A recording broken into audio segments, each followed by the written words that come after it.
Assalamualaikum warahmatullahi wabarakatuh. Selamat datang kawan-kawan semua di channel Riam Biru. Terima kasih banyak untuk kawan-kawan yang sudah berkenan hadir di channel ini, dan pada kesempatan kali ini ada satu cerita datang dari Mas Samsul di Surabaya. Mas Samsul itu menceritakan tentang satu pengalaman horor yang pernah dialami oleh kakaknya, namanya Mas Tohari. Jadi di akhir tahun 90-an, Mas Tohari itu bekerja di sebuah stasiun radio yang memang belum, ya nggak terlalu besar gitu ya. Skalanya kalah dengan radio-radio pendahulunya yang memang gede-gede. Jadi radio itu termasuk masih kecil, ya dibilang amatir enggak, karena memang udah profesional. Dan ya bekerjalah Mas Tohari di sana itu sebagai, kalau ditanya statusnya itu sebagai apa, Mas Tohari nggak tahu. Karena apa? Dia itu merangkap satpam iya, merangkap OB iya, wis macem-macem pokoknya di situ. Jadi tukang pijet juga iya di sana. Kalau misal ada dari penyiar atau dari orang-orang yang jabatannya lebih tinggi dari Mas Tohari, minta dipijitin gitu ya, Ri pijitin gitu ya, nanti dipijit sama Mas Tohari karena memang terkenal mijitnya itu enak, ya dikasih uang gitu ya. Cuman ya itu tadi, profesinya itu banyak lah di sana. Malam pun Mas Tohari sering menginap di stasiun radio tersebut. Jadi awal mula bekerja di sana, Mas Tohari itu langsung dibegituin, Ri kamu mau apa Ri, mau di posisi apa intinya begitu. Aku nggak bisa ngomong. Ya Bray, ya memang kamu nggak ngelamar jadi penyiar. Ya apa aja kata Mas Tohari. Ya sudah Ri, kamu tidur sini mau nggak, katanya begitu kan. Tidur sini, ya tapi jangan tiap hari. Ya nggak tiap hari lah katanya begitu. Yang penting begini, kamu kalau siang bantu-bantu dan yang lain-lain gitu ya. Di situ pun Mas Tohari itu disediakan kamar, ada kamar kecil. Kamar kecil itu maksudnya bukan kamar mandi ya, kamar yang ukurannya itu relatif lumayan cukup kecil. Ya singkat cerita, sekitar 2 minggu bekerja di tempat tersebut, Mas Tohari itu udah mulai bisa menyesuaikan, cepat akrab dengan yang lain. Karena begitu, Mas Tohari itu orangnya akraban, sering ngobrol, tapi tetap membatasi diri gitu ya, jangan sampai obrolannya yang ngelihat siapa yang diajak bercanda gitu ya, membatasi diri. Jadi dari situlah, meskipun Mas Tohari posisinya nggak terlalu bagus dalam artian kelas-kelasan begitu ya, cuman Mas Tohari itu diterima dengan lumayan cukup cepat di lingkungan tersebut. Lingkungan yang notabene itu orangnya belum terlalu banyak. Baru total itu sekitar 12 orang lah yang mengurus itu ya, semua bagian termasuk Mas Tohari. Ya apa-apa serba Mas Tohari. Ri minta tolong ini itu, sebagai tugasnya sebagai anggap aja seorang OB gitu ya. Nanti kalau malam hari, Mas Tohari itu biasanya sore itu pulang dulu, nanti ke sana itu sekitar jam 8 atau jam 9 malam, nanti tidur di situ. 2 minggu pertama aman, nggak terjadi apa-apa, sampai pada suatu hari. Jadi dari siang harinya, Mas Tohari itu udah merasakan ada sesuatu yang berbeda hari ini. Dia itu melewati satu ruangan. Ruangan itu kayak ruangan kosong, itu 2 lantai ya bangunannya. Untuk siaran itu di lantai atas, sementara di bawah itu ruangan-ruangan, ada ruang meeting dan sebagainya. Nah, di salah satu ruangan yang memang diperuntukkan untuk gudang, Mas Tohari itu ngelihat ada dia lagi lewat gitu kan di depan kamar atau ruangan tersebut. Dia itu ngelihat, ada cewek itu lagi berdiri di sana membelakangi Mas Tohari. Bajunya itu warnanya merah semua. Siapa itu kan merah? Udah ke sana, Mas Tohari itu nggak berpikir yang gimana-gimana, nggak berpikir itu setan atau apa, mungkin tamu atau mungkin jangan-jangan yang punya radio ini kali ya. Aku nggak ngerti gitulah. Nah, akhirnya udah kesana begitu aja. Itu pertama kali Mas Hari itu melihat. Nah, sore hari kan dia sempat pulang dan ya mempersiapkan untuk malam harinya, dan sekitar jam 8 malam Mas Tohari itu balik ke radio sana. Memang biasanya kalau malam itu yang siaran-siaran malam sampai jam 12 atau apa, mereka tuh memilih udahlah tidur di situ, biasanya tuh begitu. Nah, malam itu pun seperti itu, seperti biasanya. Ada 2 orang, jadi Mas Tohari di sana itu nggak sendiri, ada 3 orang. Nah ini siaran sampai malam kan, ya Mas Tohari di bawah tengak-tengok sendirian itu kan mungkin nggak betah ya. Dia tuh mungkin ngerasa nggak enak atau nggak nyaman tentu saja. Akhirnya dia pun, aku ke atas saja. Ke atas lah Mas Tohari, 1 orang lagi siaran, 1 orang itu ngebantuin, dan kondisinya memang dibuat santai, ada muter lagu dan sebagainya. Nanti di sela-sela itu mereka pun ngobrol, Mas Tohari pun kesana gabung. Nah saat lagi gabung, 1 orang penyiar masuk lagi, ngomong lagi. Ini Mas Tohari sama si temannya di situ, ini kan lagi ngobrol-ngobrol. Nah pokoknya di satu sudut ruangan, narator sendiri tidak bisa menggambarkan secara detail karena Mas Samsul itu ceritanya ya wis kurang lebih seperti itu gitu ya. Jadi di satu sudut ruangan ini Mas Tohari melihat ada seseorang, pertama ngelihat ada warna merah. Kok ada warna merah gitu ya? Ini di situ tuh nggak ada, warnanya tuh warna-warna tembok pada umumnya, warna putih kalau ndak coklat atau apa. Kok ada warna merah ya, itu apa? Dilihatin sama Mas Tohari begini kan, itu adalah perempuan yang dilihat oleh Mas Tohari siang waktu dia lewat di depan kamar itu loh. Itu kan perempuan yang aku lihat di kamar itu ya. Akhirnya ngomong sama si Rio. Mas Rio katanya. Iya Ri, kenapa Ri? Mas, itu apa ya Mas ya? Mas Rio sambil nggak tahu megangin mixer atau apa gitu. Mas, itu apa ya Mas ya? Apa Ri gitu kan, itu yang di pojokan sana Mas. Mas Rio pun ngelihat gitu kan, apa sih Ri? Mas Rio itu nggak ngelihat apapun. Jadi itu Mas yang di pojokan itu tuh ada yang berdiri Mas, cewek Mas gitu. Begitu ngomong berdiri cewek, Mas Rio nya tuh langsung lompat gitu kan. Ri, jam berapa, jangan ngomong seperti itu kata si Mas Rio. Oh tapi orang bang ada Mas itu Mas. Ternyata tuh begini, Mas Tohari kan orang baru di situ, belum 1 bulan bekerja di sana, belum tahu cerita-ceritanya. Sementara Rio dan kawan-kawan itu mereka udah berapa tahun kerja di situ, jadi tahu ceritanya. Nah Mas Rio-nya kan langsung ketakutan mendengar bilang Mas Tohari itu ngeliat ada merah-merah. Karena apa? Ternyata di lingkungan tersebut, di lingkungan radio tersebut, memang ada penunggu yang dipercaya oleh orang-orang yang udah lama di situ ya. Kalau tempat tersebut itu ya ada penunggunya, tanda kutip, itu adalah seorang perempuan dengan baju merah. Bukan kayak kuntilanak merah atau apa gitu ya. Nggak tahu, kuntilanak banyak warna. Intinya tuh kayak gitu, ini kayak perempuan pakai baju merah, udah gitu aja. Wujudnya itu secara bentuknya, badannya atau apa ya, badan perempuan seperti pada umumnya, bukan yang serem-serem atau bagaimana. Itu seperti itu. Ini langsung ketakutan, seret, gabung sama yang di dalam yang lagi ngomong. Yang di dalam kan ya bingung, ini lagi ngomong, mereka kan ya dua-duanya diem, tapi udah diem aja di situ.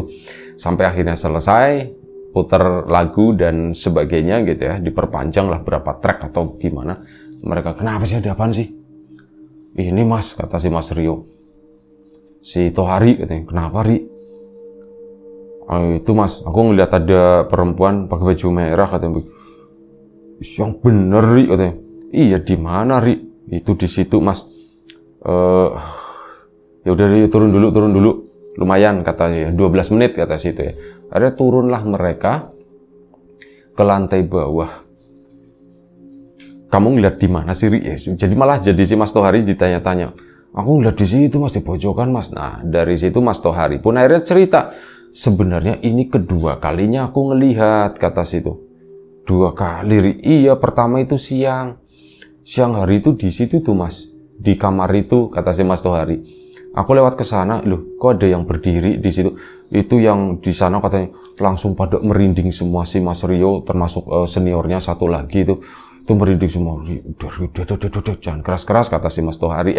Kata temannya begitu.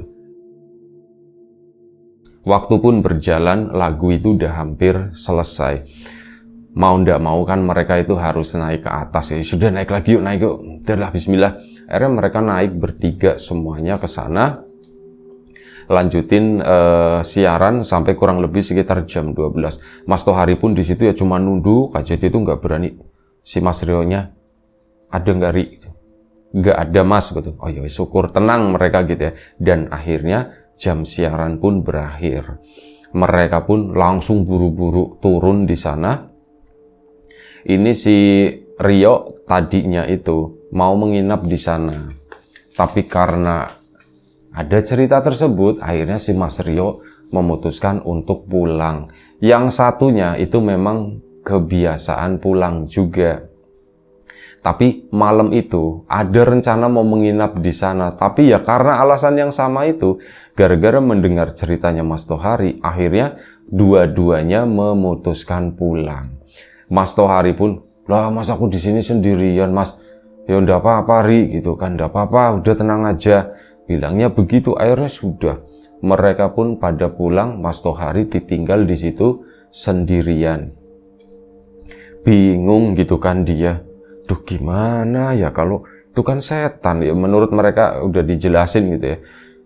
Itu kan setan ya, nanti kalau misal malam-malam aku sendirian di sini disamperin gimana gitu ya. Mas Tohari pun bingung, dia mau masuk gedung itu, mau masuk ruangan juga takut. Akhirnya dia pun memutuskan untuk duduk-duduk cuman di teras di situ doang, gelar tikar dan ya udahlah aku tidurnya di sini kata Mas Tohari. 15 menit kemudian datang si Rio. Ternyata Rio balik lagi. Loh kok si Mas Rio balik lagi ke sini? Nah, udah datang. Barulah si Rio cerita. Jadi gini, Rio, aku itu sama si senior tadi ya, itu ndak boleh pulang katanya. Kenapa ndak boleh pulang Mas Rio? Ya katanya buat nemenin kamu katanya begitu kan. Oh buat nemenin aku, iya. Nggak apa-apa sih, memang ya kamu jangan sendirian di sini kasihan. Dan ya sudahlah di sini aja lah, di luar aja ya Ria tidurnya. Iya Mas, iya Mas. Akhirnya mereka pun di sana siap-siap gelar-gelar. Malam itu alhamdulillah dilewati mereka berdua dengan aman sentosa. Semuanya itu nggak terjadi apa-apa. Dan subuh pagi-pagi buta itu ada satu penyiar yang datang. Itu untuk siaran pagi. Ya sudah, semuanya itu udah beres begitu kan. Siaran pun berlanjut. Mas Tohari pun menyiapkan untuk hari itu. Dia biasa kesibukan pagi gitu kan. Pagi-pagi dan memang masih gelap ya. Jadi mungkin sekitar jam 6 atau setengah 6 itu pencahayaan nanggung. Kalau di dalam ruangan masih dinyalain, itu kesannya boros. Tapi kalau dimatiin, masih relatif lumayan cukup gelap. Tapi Mas Tohari memilih, udahlah matiin aja gitu ya. Toh bentar lagi juga dimatiin. Akhirnya lampu-lampu pun dimatikan sama Mas Tohari. Dia pun ke belakang sana, siap-siap masak air buat bikinin teh buat orang-orang yang nanti bakalan bekerja yang masuk pagi. Mulai memasaklah di sana si Mas Tohari. Dan pada satu momen di mana Mas Tohari itu jalan ngelewatin ruangan yang kemarin, yang gudang itu. Mas Tohari kan karena penasaran gitu ya, jadi mata itu bawaannya tuh pengen ngelirik ke dalam ruangan tersebut.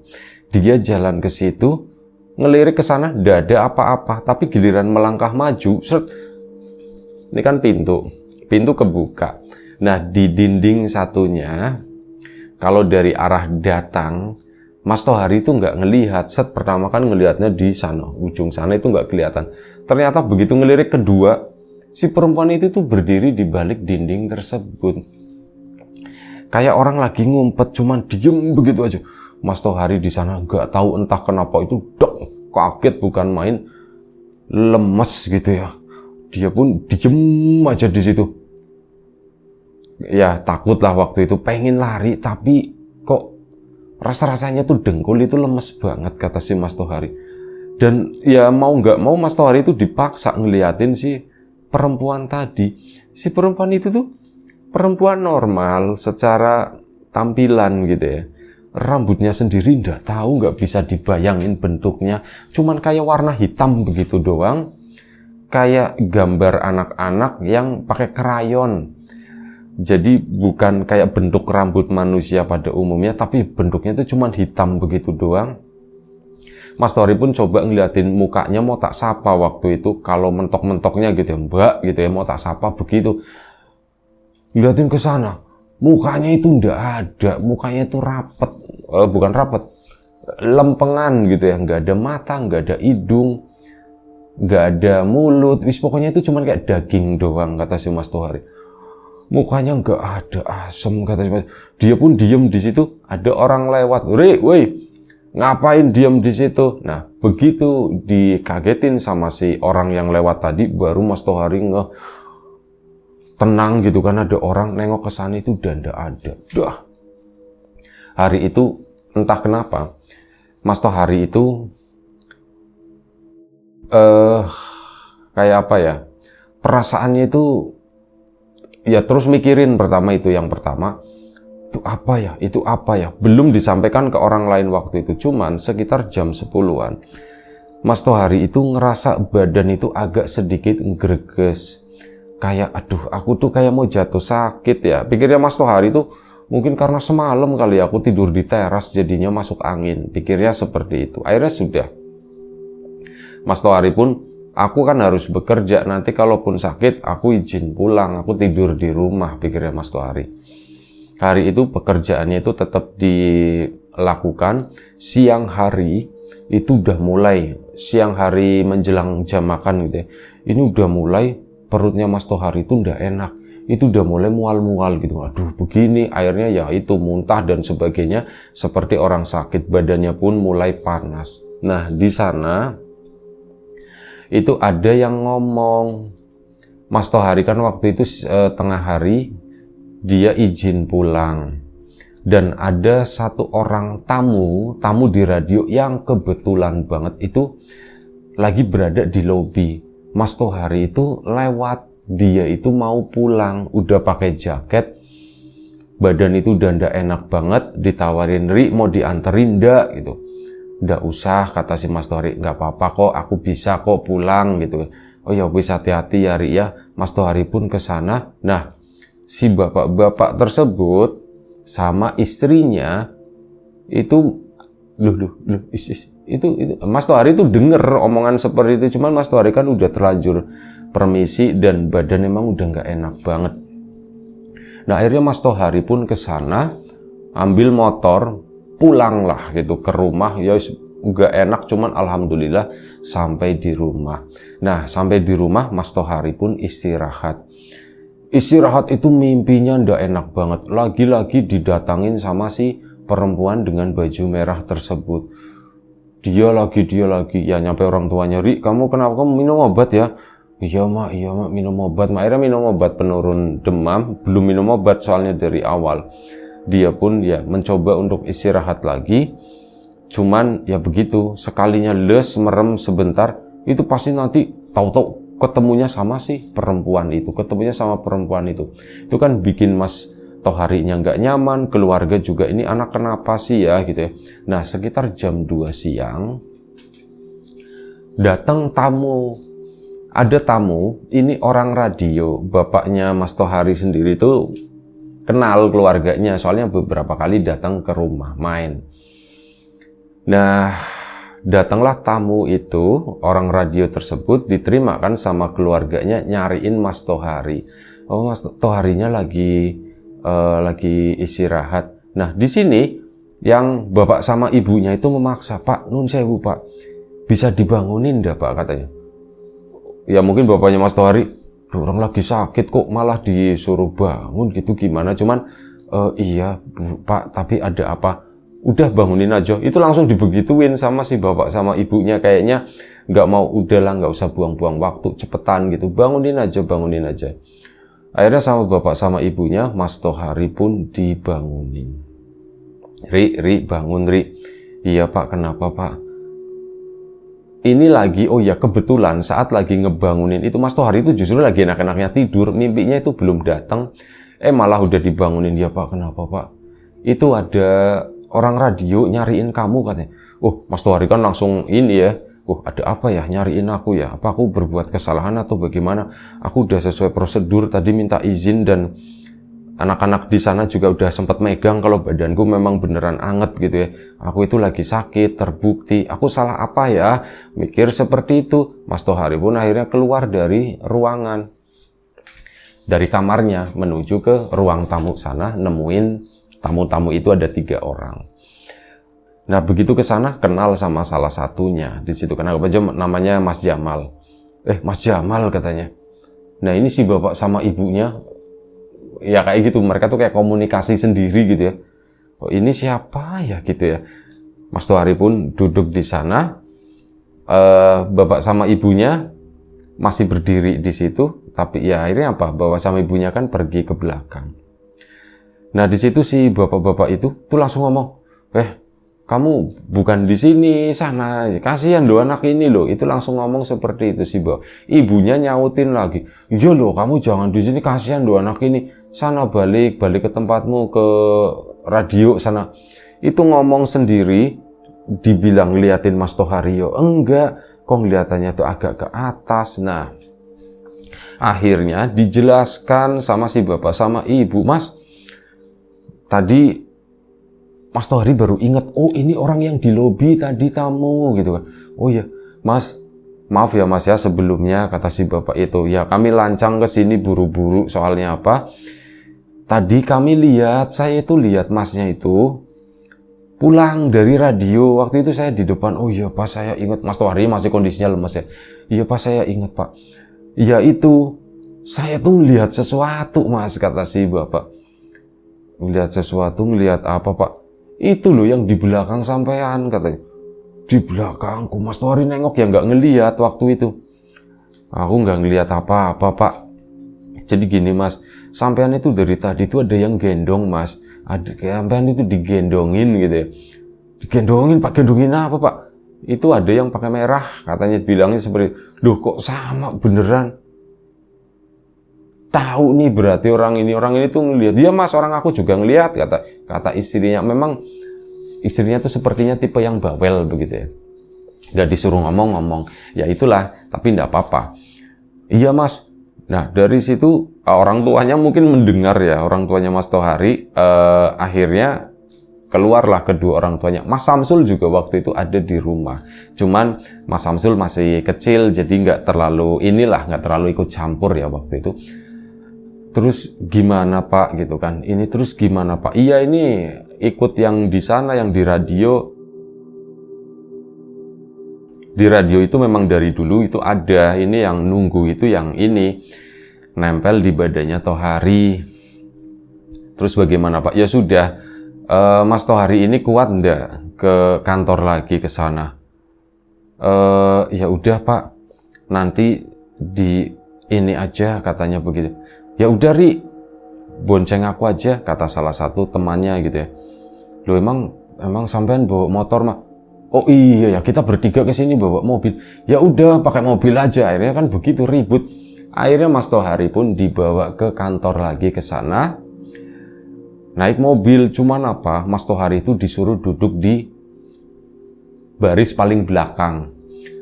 Kata si bapak, itu mobilnya si bapak sama ibu itu ya. Mas, nuwun sewu, bukannya tidak menghargai atau apa, bukannya bagaimana sampean duduk di belakang aja ya. Iya Pak gitu. Ya Mas Tohari ya nggak masalah gitu sebenarnya, cuman bapak itu menjelaskan bukannya bagaimana, karena saya itu malas ngelihatnya. Kalau sampean duduk di depan situ samping Masnya di supir, saya itu malas ngelihatnya Mas. Jadi mending udah sampean duduk di belakang. Akhirnya duduk di belakang. Dibawalah, singkat cerita sampailah di radio tersebut. Menurut pandangan si bapak sama si ibu, sosok itu tuh masih gendong aja terus di atasnya Mas Hari. Kakinya itu, jadi gendongnya itu aneh. Kaki satunya di atas begini, tangannya begini. Ini tangan yang kedua di lengannya, masuk di bawah lengannya si Mas Tohari itu, jadi gendongnya tuh miring gitu, kata si bapak tersebut.